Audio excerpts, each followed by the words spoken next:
They whispered that he was a monster wrapped in silk, a savage in velvet, a man who had shattered his last promised bride and driven her into darkness.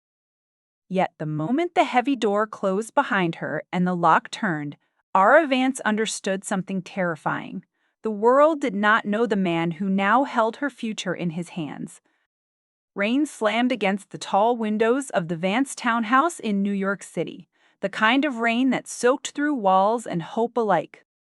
Ada stood in the shadows of her father's study, her plain gray dress blending into the dim corners.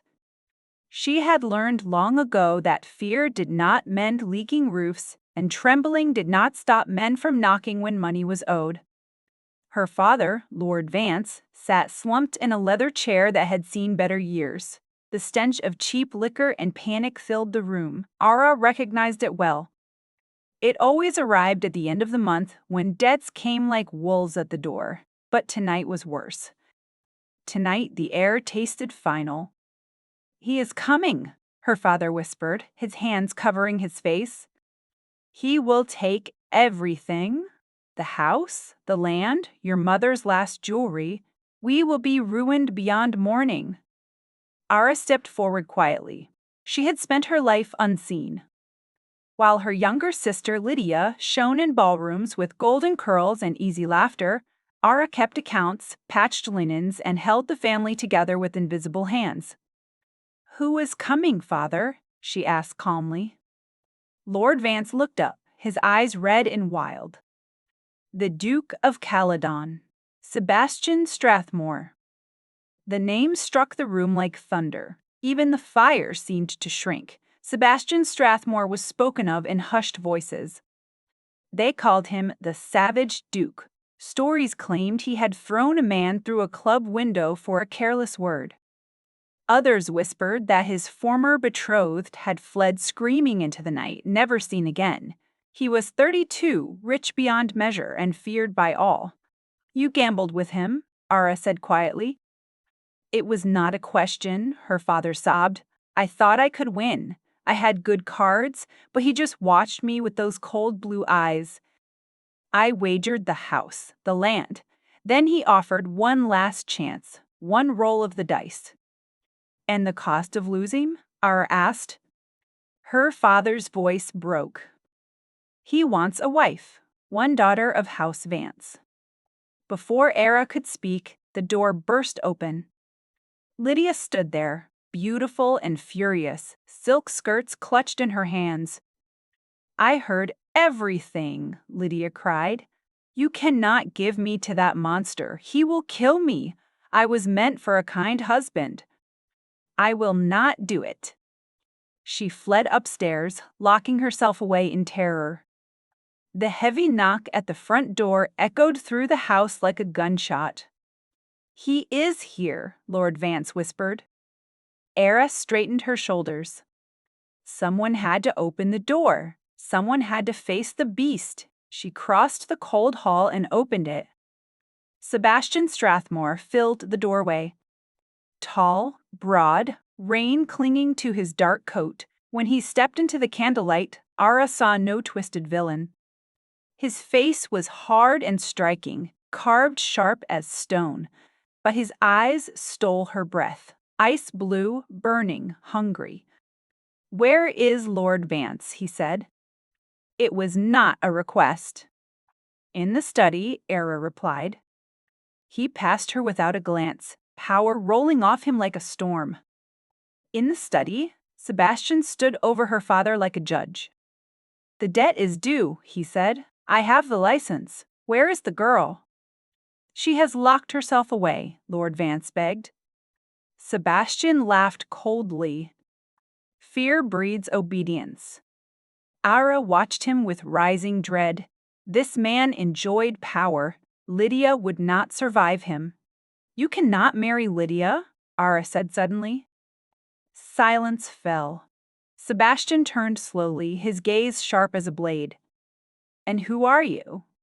"All Vance," she said, stepping forward.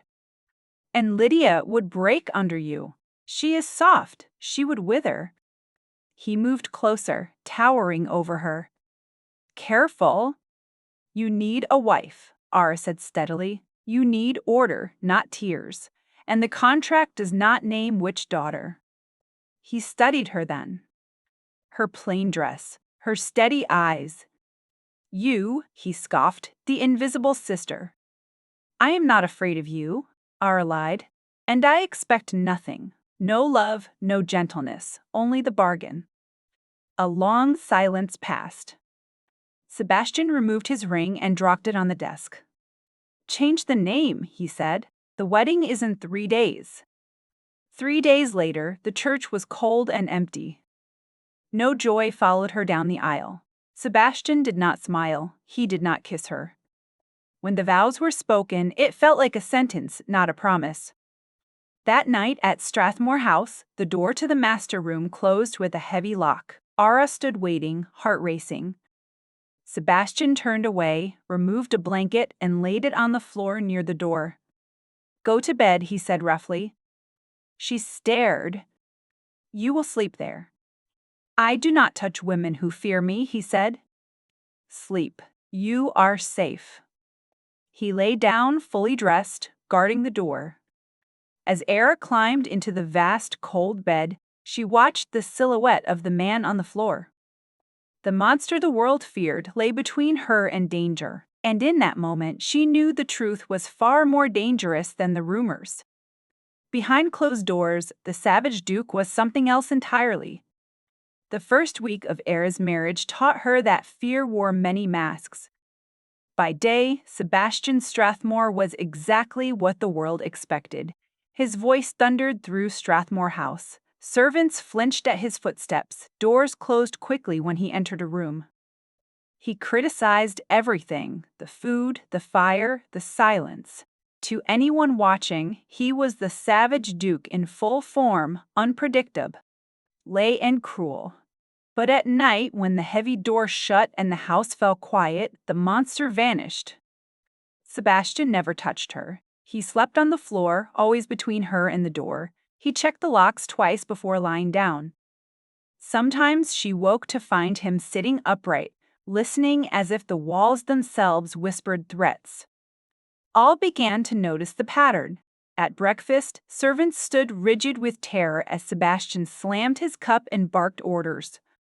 Yet the moment they left, his shoulders lowered, his voice softened. He slid the bread closer to her without looking. He never raised his hand, never came near her unless others were watching. It was a performance. Ara had grown up in a house that pretended wealth while drowning in debt. She recognized acting when she saw it. She noticed other things, too. Sebastian never drank wine unless he opened the bottle himself. His food was prepared separately, tasted first by a single young servant who looked terrified every time he swallowed. Sebastian never sat with his back to a door, never turned his head without scanning the room. This was not madness, this was survival.